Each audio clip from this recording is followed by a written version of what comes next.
सुबुह जो उथण सां नेरनि ऐं कुझु पीअण ज़रूरी आहे। उन सां सॼे ॾींहं ते असर पवंदा आहिनि। तंहिं करे इहो फ़ैसिलो तमामु अक़लमंदीअ सां करणु घुरिजे त नेरनि में छा खाइण ऐं पीअण घुरिजे।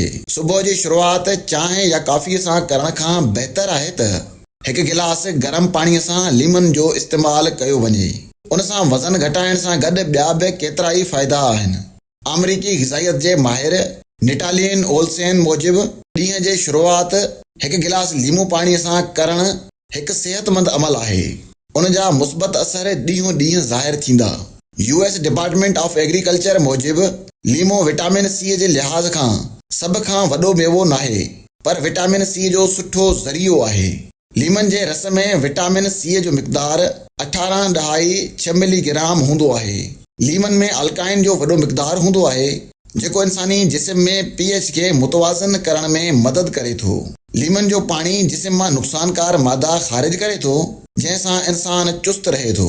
जेकॾहिं हाज़मे जो निज़ाम सही कमु न करे रहियो हुजे ऐं तेज़ाबियत जी शिकायत हुजे त उन लाइ बि लीमन जो पाणी बहितरीन इलाज आहे।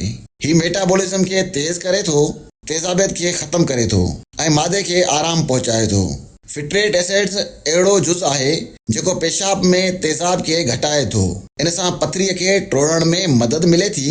उन खे नंढड़नि नंढड़नि टुकड़नि में विरहाए थो, जॾहिं त उहो गुर्दनि जी पथरी ठहण वारे अमल खे रोकण में पिणु मदद करे थो।